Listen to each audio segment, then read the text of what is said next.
श्री स्वामी समर्थ. जय जय स्वामी समर्थ. स्वामींचं नाव घेऊन मी आजच्या ह्या नवीन व्हिडिओला सुरुवात करते. यंदा 13 फेब्रुवारी म्हणजेच शुक्रवारी आली आहे विजया एकादशी. दरवर्षी माघ महिन्याच्या कृष्ण पक्षाच्या एकादशी तिथीला विजया एकादशीचे व्रत हे केले जाते. शास्त्रानुसार एकादशी तिथी सर्वोत्तम मानली जाते. या दिवशी व्रत करणे महत्त्वाचे मानतात.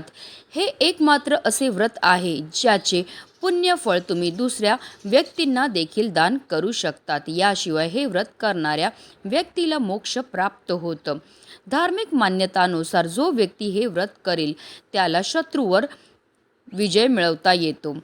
करिअर, व्यापार, नोकरीत येणाऱ्या सर्व अडचणी, बाधा दूर होतात.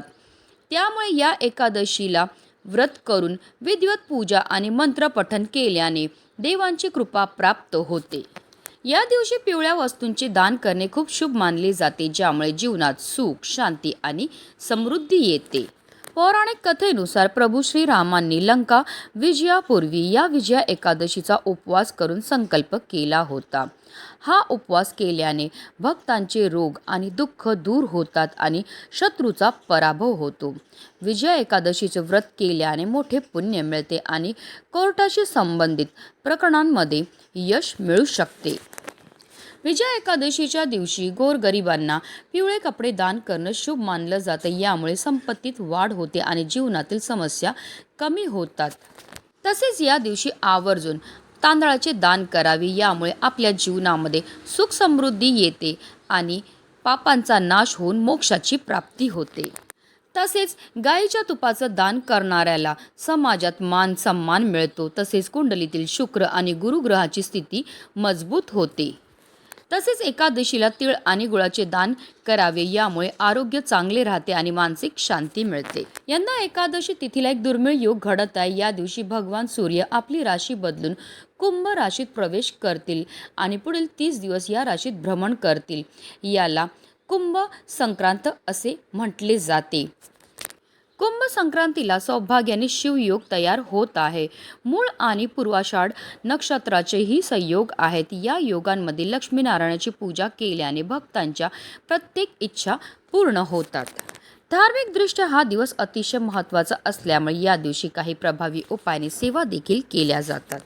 आणि म्हणूनच विजया एकादशीच्या दिवशी तुम्ही व्रत नाही केलं तरीही चालेल, पण आंघोळीच्या पाण्यामध्ये टाका ही एक वस्तू. ही वस्तू टाकल्यामुळे आपल्या जीवनामध्ये असणारा प्रखरातला प्रकार, पितृदोष, ग्रहदोष, शत्रुपीडा तर नष्ट होणारच आहे, पण आपलं 7 पिढ्यांचं दारिद्र्य नष्ट होऊन आपल्या संपूर्ण कुटुंबाची भरभरून अशी प्रगती होणार. तर त्या कोणत्या वस्तू टाकायच्यात, कोणत्या पद्धतीने टाकायचे त्याबद्दल सविस्तर आणि महत्त्वाची माहिती मी तुम्हाला या व्हिडिओमध्ये देणार आहे. तर व्हिडिओ पूर्ण पहा आणि जर तुम्ही माझ्या चॅनलवर नवीन असतील तर चॅनलला सबस्क्राईब करा आणि शेजारी बेल आयकॉनसुद्धा प्रेस करा, जेणेकरून तुम्हाला माझ्या नवनवीन व्हिडिओचं नोटिफिकेशन हे मिळत राहील आणि तुम्ही एक पण व्हिडिओ मिस करणार नाही. कमेंटमध्ये ओम नमो भगवते वासुदेवाय नमः यायला विसरू नका.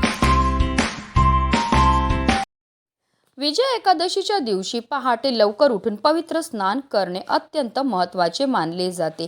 यामुळे शारीरिक व मानसिक शुद्धी होते. भगवान विष्णूंचा आशीर्वाद मिळतो आणि नकारात्मकता दूर होऊन जीवनातील संकट, शत्रू व आर्थिक समस्यांवर विजय मिळवण्यास मदत मिळते. म्हणूनच आपल्याला जर शक्य असेल तर विजया एकादशीच्या दिवशी तीर्थक्षेत्री जाऊन स्नान करा आणि आपल्या यथाशक्तीप्रमाणे आपल्याला दान हे करायचं आहे. पण हल्लीच्या धावपळीच्या जीवनामध्ये प्रत्येकाला तीर्थक्षेत्री जाऊन स्नान करणं शक्य होत नाही. म्हणूनच आपल्याला घरच्या घरी आंघोळीच्या पाण्यामध्ये या काही वस्तू टाकायच्या, ज्यामुळे आपल्याला तीर्थक्षेत्री स्नान केल्याचं पुण्य तर प्राप्त होणारच आहे, पण आपल्याकडनं झालेल्या कळत नकळत पापांपासून सुद्धा आपल्याला मुक्तताही मिळणार आहे. प्रभू श्रीरामांनी लंकेवर जाण्यापूर्वी विजय मिळवण्यासाठी या एकादशीचे व्रत आणि स्नानाचे महत्त्व पाळले होते असे मानले जाते. विजया एकादशीचे व्रत आणि स्नान हे इच्छित फळ देणारे आणि जीवनात विजय मिळवून देणारे मानले जाते. म्हणून जर तुम्हाला तीर्थक्षेत्री जाऊन स्नान करणं शक्य असेल तर करा, नाही तर आपल्याला घरच्या घरीच या वस्तू काही टाकायच्या आणि स्नान करायचे. याकरता आपल्याला विजया एकादशीच्या दिवशी सकाळी ब्रह्ममुहूर्तावर उठायचं, कारण असं म्हटलं जातं ब्रह्ममुहूर्तावर आपण जे पण कार्य करतो त्यामध्ये आपल्याला अनंत पटीने पुण्यफळ हे प्राप्त होत असतं. अंथरुणामध्येच आपल्याला श्रीहरी विष्णू आणि माता लक्ष्मीचं स्मरण करायचं आणि दिवसाला सुरुवात ही करायची. आता आंघोळी करता आपल्याला पाणी हे घ्यायचं आहे. तुम्ही पाणी थंड किंवा गरम कोणतंही घेऊ शकता. या पाण्यामध्ये सगळ्यात पहिली वस्तू जी आपल्याला टाकायचे ते म्हणजे गंगाजल. गंगाजल टाकून स्नान केल्यामुळे आपल्याला तीर्थक्षेत्री स्नान केल्याचं पुण्य तर प्राप्त होणारच आहे, पण आपल्याकडनं झालेल्या कळत नकळत पापांपासून सुद्धा आपल्याला मुक्तता ही मिळणार आहे. दुसरी वस्तू जी आवर्जून आपल्याला आंघोळीच्या पाण्यामध्ये टाकायचे ते म्हणजे चिमूटभर हळद.